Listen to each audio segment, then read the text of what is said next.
Hey guys, this is Cody Jones with Jangus Genetics LLC, and today I want to talk to you about the two major expenses that go along with cow-calf operation. And those are winter feed costs and conception rates. If you get those two things right, you can beat just about anybody in this business. So one of the main things that I've done in my operation is try to feed as many days on pasture as possible. And so that does mean that I have to rent a few more acres or possibly run a few less cows depending on the year. But I was feeding $250 per cow per year in hay expenses, and if I quit doing that, I can rent a lot more ground. Yes, you have to be able to find the ground, but even if you run the math and do this on your own operation, you may find that if you sell just a few cows, you may be more profitable, and that's a hard thing to think about. In my mind, I often get stuck on I want to own this number of cows. But in all reality, we're here to be profitable. And if I could be more profitable with less cows, make more take-home money, that's worth it to me. So that's something to think about. The other thing that you can really do is understand how to get higher conception rates. So how do we get higher conception rates? I've recently been reading Alan Nation's book, Knowledge Rich Ranching. And it's an incredible book. It's an eye-opening book. It's one of those books that's really information dense, the kind that is worth 1,000 times what I paid for it. So I'll probably have to read it several times. And honestly, I've been trying to read it for a year, and I'll read it one chapter at a time, and I'll get so much out of that chapter that I have to take a break for a while and figure out how to apply that in my operation and go back to it. So it's a slow process for me. Whereas listening, a lot of books I can listen to and I can take one takeaway and I'm happy with it. This kind of book is just really dense. And he talks about conception rates. Well, he talks about both these things, but conception rates is very interesting. And so my dad growing up always said, you have to breed cows on green grass. I told him that all the professionals in my area had said that are trying to do it in an all-grass operation say that with Kentucky 31 endophyte infected fescue, you're way better off doing a fall calving program, September, October, and then that also fits what the feedlots tell you is if you study the pricing, if you're selling at weaning, having a weanable calf in the springtime is very profitable, or they're worth a lot more money in the springtime. And so it kind of all goes together and all makes sense here in Missouri on that Kentucky 31 infected fescue to have a fall calving herd. But when I told my dad I was switching to breeding in December 1st, which is what I want to do to have those September, October calves, he said it'll never work. He said your conception rates will be a disaster. So I am learning how to mitigate this. I'm not going to tell you I'm a professional at it yet, but the principles are solid. If you're running a spring grazing herd, all these things, all these problems that I'm trying to figure out and deal with, for the most part, they go away. And I'm not talking spring as in winter. I don't consider January, February, March to be spring. January, February, March is winter calving.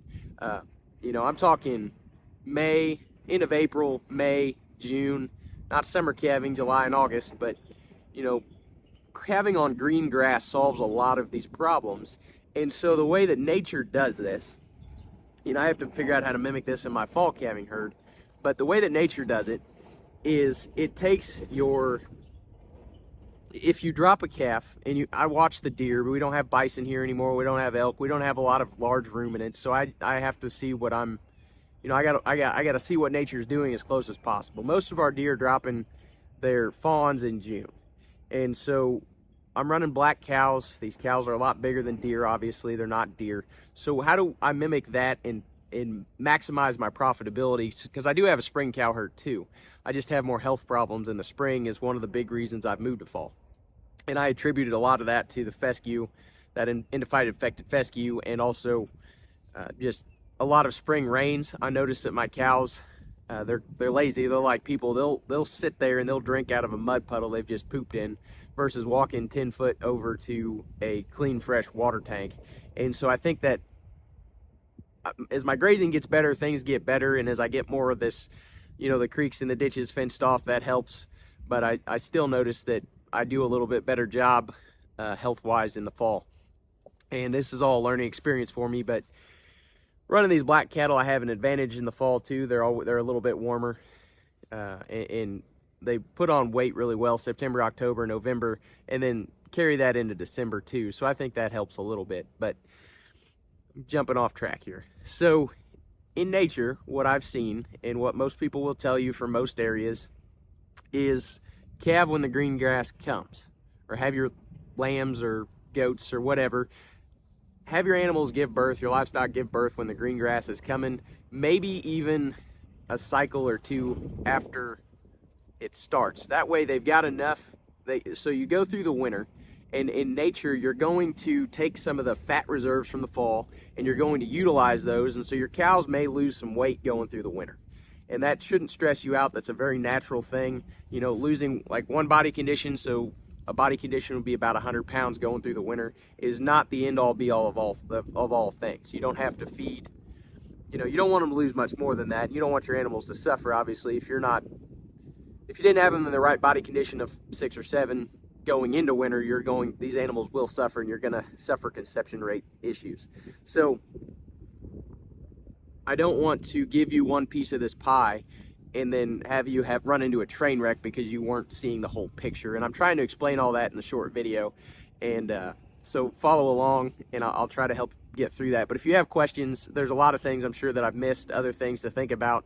So leave a comment, ask a question in the comments, and I'll try to get to that as much as possible. But also, you know, look at the resources that I'm looking at. Read Knowledge Rich Ranching. Check out the Stockman Grass Farmer magazine. And, you know, Jim Garish's stuff is great on this too, as far as the grazing side of things. But try to learn how to not have train wrecks. Learn from my mistakes, so you don't, and these other professionals' mistakes, so that you don't have mistakes. And, you know, we want to be moving forward. We want to be gaining as much profit as possible. And the way to do that, in my opinion, is on grass. Working with nature, not killing nature. That's one of the things that drove me to this regenerative side of agriculture very quickly when I came home. So we're dropping calves right after the spring flush, that onset of bountiful grass in the spring.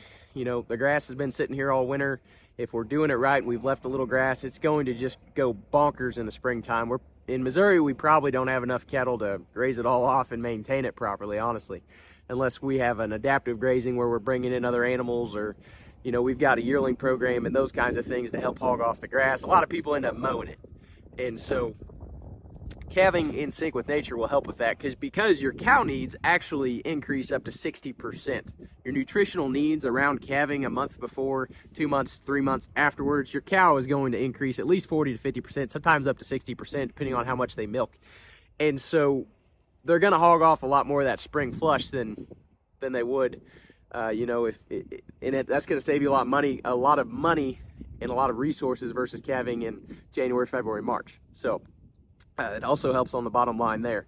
But that cow she needs to be in a body condition score, what they say, about 5. And you should look up body condition scores. You can Google it online. There's charts, there's maps, there's pictures, there's videos on it. I need to probably make a video on it too, but most of my cows are getting closer in frame score. So I do have some videos on body condition. I'll try to link down in here and below. So body condition score of 5 by the time they calve. And then, since you're on the green grass, your grass is growing. It's growing on a nutrition plane here and on a volume quantity here until we get to about June, July, when it gets hot here and the grass stops. That fescue is a cool season grass. It's the majority base that we've got here. And it kind of peters off in that June, July, and your growth decreases pretty rapidly until September, October, end of August maybe. And then I get the fall flush, and that's what I'm doing with my fall calving herd. So I'm trying to mimic all this in a little bit less efficient way in the fall, and so my cows just have to get better to manage for that. But like I said, I do still have a spring herd and a fall herd, and it's still up in the air. I'm liking the health side of the fall, but I haven't given up on the spring calvers either. So I'm learning both sides of this, and I think you should, you know, experiment too a little bit and see what works best for you. So then that cow, the grass is increasing in volume and quantity, and it's getting a little better as time goes on until starts to seed out in June and July. But under our managed grazing, it should be getting better. You're grazing the tips, you're moving them faster. So again, it all plays in. You got to see the whole here and make sure that this is a lot of information, but you got to be trying to, if you don't have the information, you don't have the knowledge, and you can't find somebody who's got it, you've got to make sure that your cows are still moving forward, gaining weight in calving season, and you have to do that and supplement that with hay or feed. And, you know, so conception rates is what this is all about. And so in Ranching for Profit, they talked a lot about this too, and they kind of came at it at the point of, oh, you know, most people can get 80% conception, and then we start adding minerals and feed and grain and other things, and how much more in economics. I remember my first econ class, they said there's the law of diminishing marginal return. And our professor stood up there and he said, you know, had a young man come up and he gave him a candy bar. He said, here's a candy bar. And he's like, you can eat it. And the kid ate it. And he said, here's another one. The kid ate it. And he ate about 5. And then after that, he's like, I don't think I want to eat any more of these.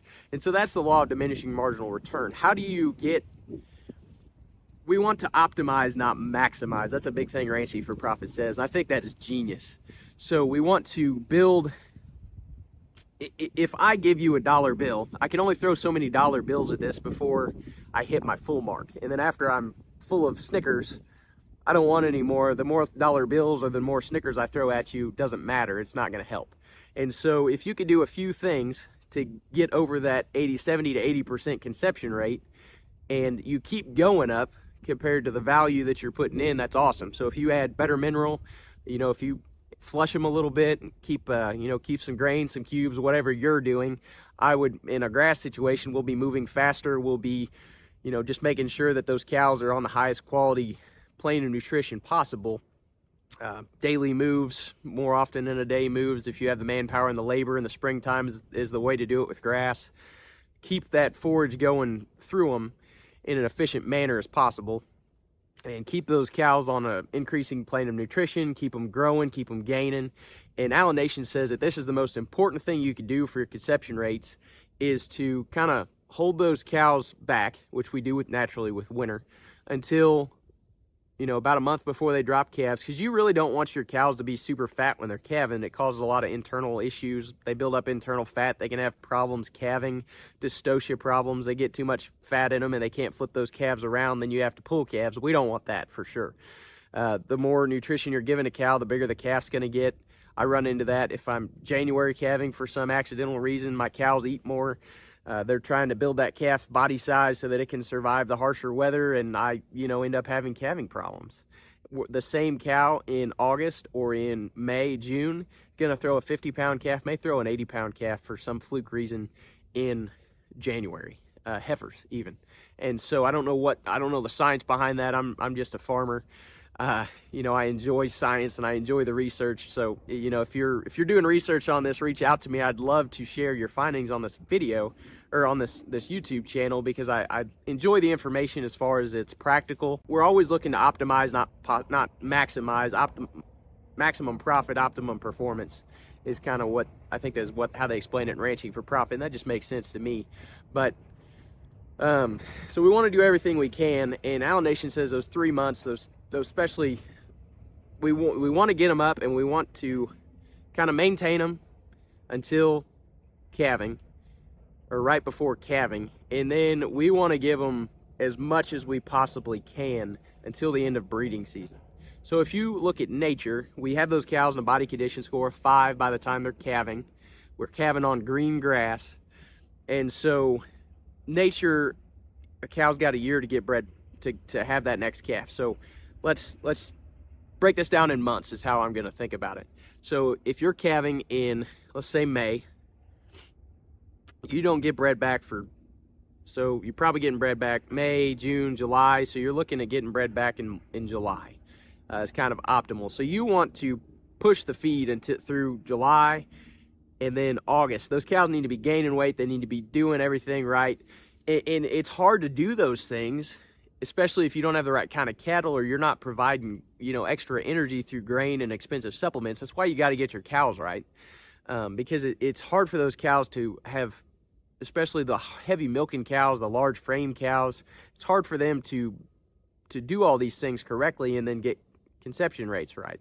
And so that's why you see a lot of especially in the corn belt here, and the cheap grain being fed to cows, and people feeding their cows in June and July and throwing out hay and calling things droughts. These are all kind of man-made things, and they make sense if you have big cows, heavy milking cows, and you're trying to maximize, those 600-700 pound weaning weights, or 1,200 pound weaning weights is the new industry standard for the registered cattle. I don't know, it's crazy. So that cow's gaining weight. She's on good spring flush, breeding back in July and August. It's actually, honestly, another issue for me here in Missouri, that especially with that fescue. These cattle are kind of carrying a low-grade fever, and you can graze to mitigate that. You can pull your cows off of fescue, put them on a warm season grass of some sort, or cover crops, or graze some crops. There's lots of things you could do about it, but if you're just kind of a simple guy, as I am right now, running on fescue, you just keep them moving as fast as possible, keep them from grazing seed heads. A lot of the professionals will tell you once it's headed, leave it, and just act like you don't own it again until October. And that way that the endophyte kind of dies after the first frost, and that green growth in the bottom is healthy again. You still got some dry matter in there. They're going to take it in, but they just tell you to ignore it once it's headed out. And that's why, because the seed head carries the most amount of the endophyte. The tips of a green growing grass are really good, but once you get below that 6-inch mark, that 4 to 6 inches, which most people around here do, there's a lot of endophyte there too. So we want to graze it, again, practicing our good rotational grazing habits. We're not grazing in the baby stage. We're getting it up there 6 inches until it's grown back the tip again, but not heading out and putting all its energy towards seed. We want to graze it somewhere in there and keep these cattle moving. So once they gain, in nature, then once you pull the bull out at the end of August, those cows should be bred back. You've got the best chance and the highest chance of conception there, as long as you get those cattle on a good plane of nutrition all the way through breeding season. And then we're kind of in maintenance after that. Alan Nation talks about how, once they're bred, they're pretty efficient. So we talked about being that you're 5 months in. So if you're weaning at 5 to 7 months, you're kind of just in maintenance mode, and you want to kind of stay in maintenance mode, get your cattle up to, I guess optimum would be somewhere around that 6 body condition score going into the hard months. And so that's, it really all works optimally. And that's why people tell you to calve in the spring. So on the flip side, if we flip over to what I'm doing with my predominantly fall calving cattle, I'm still learning. I will tell you that, and this has been my experience. We had a 2 or 3 week extremely harsh weather event in January. We saw some -40 wind chills, which in Missouri here is pretty severe. It was single digits for about a week, and so that was pretty stressful. But I'm calving September, October, so my breeding season is December, January. And if we had a really hard winter, that could be a challenge. I need to have probably some good hay in reserve, some high quality, energy dense, protein dense hay. And this stockpile here, we've been blessed this year too. I won't say that we haven't. I planned hard for it. We had a pretty good drought. I sent all the custom grazing cows home. I knew we were going to have a pretty hard winter. It's pretty dry, but we still got good energy. And so I fed hay during the hard time there, just about as much as they'd want, because I was still in that breeding season. I didn't want those cows going backwards. Their manure patties built up more than I want. But as soon as that was over, we've been grazing again, and I've been kind of pushing them a little, which I probably shouldn't be doing. Again, we want to optimize those conception rates. And so over here we were running on about 6 good acres, and they just hadn't hit this since August, and I wanted them to hammer it down just a little bit more. There was a lot of tonnage there. It was kind of dry, and so we had 2 good days, and then I enrolled a bale of pretty high quality alfalfa grass mix hay, and then I moved them on. And so I was watching the manure patties, trying to optimize what we're doing, and that was working. I think it was working pretty good. I might be pushing them a little too hard, but we ought to be towards the end of breeding season here. I saw the bull hitting one yesterday. He was laying with a different one today. But should be working pretty good. So then we turn into this big pasture here. I think it's about it's 20 acres, but there's a 3 to 5 acre food plot over there, and I fence around all that. And so I've been kind of watching them. Probably ought to be breaking them up, moving them a little faster, but the manure patty's good. It's been like 50, 60 degrees. The cattle are comfortable here, and I'm kind of wanting to I've had a few late calves, and so I'm trying to get them a little bigger before I send them down to the bottom. There's some single wire fences that they have to go through to get down there, and having a bigger calf just makes that a little easier. So there's some reasons to do what I'm doing, but I'll probably move them out of here either tomorrow or unroll some hay tomorrow. I think they've been in here for 4 or 5 days. Their manure patties are still good, but I've noticed they're starting to build up a little bit more than an inch and a half. And I like to have those ponds in the middle is what we call them. And that's the main thing that I'm looking for right now. But going back to the breeding thing, so calving in September and October. Having them in a body condition of 5 by then on these black cows is it can be a challenge. You got to be careful going through the summertime, especially we probably saw a week of over 100-degree heat towards the beginning of September. So that kind of got me into trouble, which you can have that in a year. It's in the cattle business. Nothing is going to be perfect. I can't predict the weather. I've always said if I could pick one day, probably September 15th, to have all my calves would be pretty good. But, there's probably going to be a day when that's going to be 30 degrees and a day there's going to be 110 degrees. So you can't predict it. You just do the best you can. And I spread that risk through having a spring calving and a fall calving season too. I learned from my dad early on that if you have all your calves in 1 month, you might kill them all in the next month. Sometimes there's just things that we can't control, and sometimes you run into a train wreck and there's nothing out there that'll fix it. And so we have to be careful doing that. Moving to months where we're on green grass, the weather's fairly consistent, We had 3 inches of snow in May a couple years ago, but May, June, and then September, October for me, those seem to be about the best months for calving that I could pick. And so I'm going to make sure I shorten my calving period in the fall. I think that's one of the most important things I can do now. And so that's going to eliminate those November, December calves. I kind of had a trickle this year, and with some heifers and different things, I probably should have sold those. And that way these calves are more consistent, and it keeps that system that we're talking about a lot more even, a lot more consistent, makes it a lot more easy to manage. And so calving September, October, then that gives them a few months of the fall flush. We have a really good increasing plane of nutrition. Everything's going great until about the middle of November. If I've done a good job planning, I still have a lot of green going through December. And most people will tell you that their goal is to graze until January 1st. But I'm trying to do this year round, trying to get to where I can feed less than 1 bale per cow per year. And I think that's just for me right now, that's kind of maximizing my potential, my profit potential, and utilizing my resources here, making me the most profit possible. And so I'm planning to go all the way through winter. And so I haven't been doing this real long. This is the first year I've had a lot of good grass left at this time of year. It's February, middle of February, and we should have enough to go through March and get us back into the growing season. And I still have 80 acres that hasn't been touched since about 1st of August, so that's good stockpile season. And I'll tell you, out here right now, I know that we've been blessed with good weather. So if we weren't having the great weather right now, I probably would still be feeding some of that high quality mix.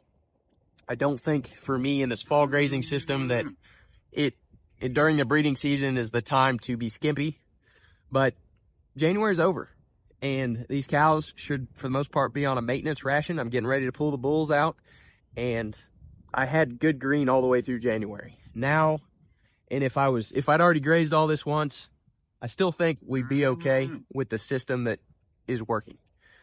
So good, high-quality nutrition all the way up through December, through January, green grass in the breeding season. Now we're in the tail end of breeding season. I probably shouldn't be keeping the animals that are getting bred now on to March 1st.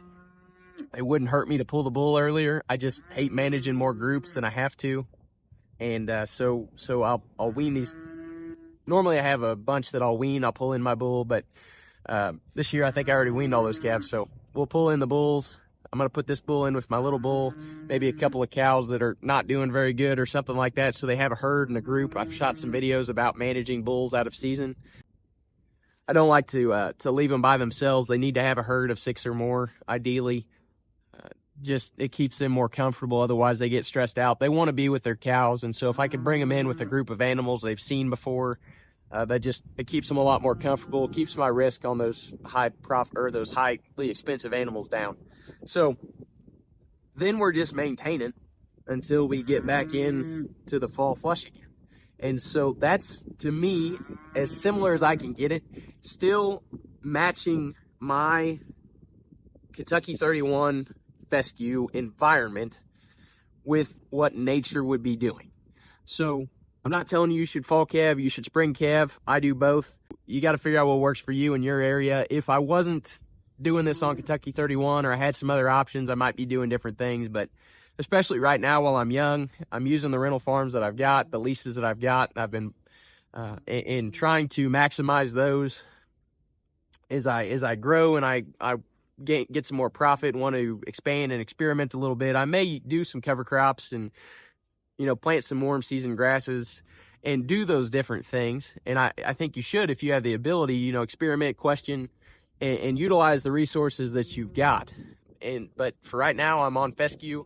I'm developing cows that are going to do it on fescue. That's one of the things I want to do for my customers, is make sure that these good old Black Angus cows are profitable on fescue. That's my marketing advantage, and I want to prove them. I want to prove those genetics and make sure that they're accurate and what I'm telling you is accurate, and just, working really hard for that. But working in sync with nature, getting our winter feed costs down by making sure that we're matching those cows' high nutrition needs with a time where our plants are, in maximum growth, maximum performance, is super important. And then you're also, by doing that, you're going to maximize your conception rates. And we need to manage for that, making sure that we're giving them as much as they can through breeding season, because on grass, they're not probably on grass, on your native rangeland or your Kentucky 31, you're probably not going to be able to give them too much of a good thing until it peters off at the end of breeding season. And then you kind of go into maintenance anyway. You wean the calf and your cows are down to 2.5% of what they say, 2.5% of their body weight, and they're just kind of on a maintenance ration. You survive the winter or survive the summer, and you're ready to go again the next year. And that's just the most profitable thing you could possibly do, in my opinion, in my experience. And if you guys enjoy this content, if you've learned something, if you have questions or comments, leave them below. But like, subscribe, follow for more. Share this with a friend. We would greatly appreciate that. And our channel's growing. And if you guys have other questions or things you'd like to know more about our herd, what we're doing, my experiences, go ahead and leave those in the comments below, and we'll create a YouTube video about them, hopefully. So we appreciate you guys. Thanks.